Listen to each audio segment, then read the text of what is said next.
চাওক এইটো এটা ভাল খবৰ আৰু অসম কৃষি বিশ্ববিদ্যালয়ে নিজা উদ্যোগত NECৰ সাহায্যত এই কামখিনি কৰিছে, এই প্ৰজেক্টটো কৰিছে। ইয়াত বায়' ফাৰ্টিলাইজাৰ আৰু বায়' পেষ্টিচাইড প্ৰডাক্ট কৃষকে লাভ কৰিব আৰু যোৱা দিনবিলাকত আমি দেখিছোঁ যে অসম কৃষি বিশ্ববিদ্যালয়ে এটা নিজা ইনকম বৃদ্ধিৰ কাৰণেও বহুতখিনি কাম কৰিছে। ডাইৰেক্টৰেট আছে ৰিচাৰ্চ, এক্সটেনশ্যন, এডুকেশ্যন আৰু ইয়াৰ উপৰিও খুবেই ভাল কথা কাৰণ এই যিটো এগ্ৰিকালচাৰ কেম্পাছ ইয়াত যথেষ্টখিনি মাটি আছে, প্ৰায় 175 হেক্টৰ 175 হেক্টৰ মাটি আছে কৃষিভূমি, নিজা চাহ বাগিচাও আছে আৰু এনেই বিশ্বনাথ অলপ কৃষি প্ৰধান জিলা।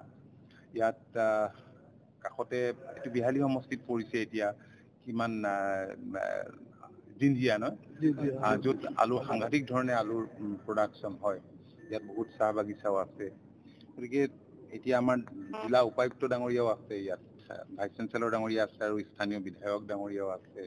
আমি কথা বতৰা পাতিছোঁ, তেখেতসকলে কৈছে, বহুতেই এই কথাটো কৈছে যে এই ডিষ্ট্ৰিক্টখন অৰ্গেনিক ডিষ্ট্ৰিক্ট কৰিব পাৰিলে এইটো খুবেই ভাল কথা। গতিকে এইটো কৰিবলৈ গ'লে সকলো খেতিয়ক বিশেষকৈ চাহ বাগিচা, ইয়াত চাহ খেতিটো এটা মূল খেতি, তেওঁলোকৰ লগত প্ৰতিষ্ঠানবিলাকৰ লগত আলাপ আলোচনা কৰি এইটো কৰিব পাৰিলে খুবেই ভাল। বৰ্তমান সময়ত জৈৱিক খেতিয়ে হওক, পৰম্পৰাগত খেতিয়ে হওক, নেচাৰেল ফাৰ্মিঙৰ ওপৰত যথেষ্ট গুৰুত্ব বৃদ্ধি পাইছে। আজি তেনে খেতিত আমাৰ বহুত ফাৰ্মাৰ্ছ প্ৰডিউচাৰ্ছ কোম্পানী জড়িত হোৱাৰ কাৰণে আজি বহুত প্ৰডাক্ট আমাৰ বাহিৰলৈকে আমি পঠাবলৈ সক্ষম হৈছোঁ। এইটো এটা ভাল কথা। ইয়াত মাৰ্কেটিং লাগিব, এটা মাৰ্কেটিঙৰ ইয়াত চাওক, ইয়াত যিটো এগ্ৰিকালচাৰ ইউনিভাৰ্চিটি এটা প্ৰাইভেট পাৰ্টিক দিছে, তেওঁলোকৰ নাম হৈছে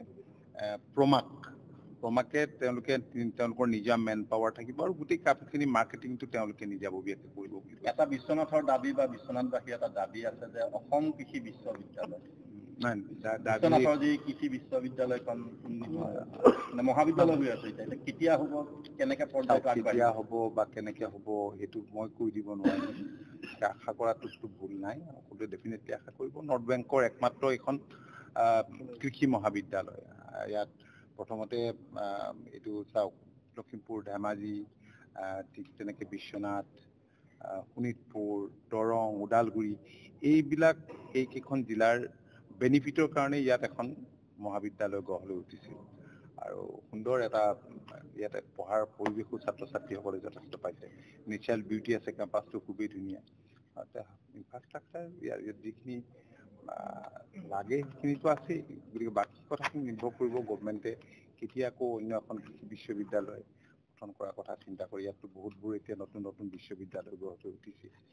গোটেই কথাখিনি মাননীয় মুখ্যমন্ত্ৰী, এজন দূৰদৰ্শী মুখ্যমন্ত্ৰী, আপোনালোকে জানে, যি সময়ত যি সিদ্ধান্ত ল'ব লাগে তেখেতে সদায় লয় আৰু আমাৰ ৰাজ্যখন দেশৰ অগ্ৰণী 5খন ৰাজ্যৰ তালিকাত যাতে অন্তৰ্ভুক্ত কৰিব পাৰে তাৰ কাৰণে সদায় চেষ্টা অব্যাহত ৰাখিছে।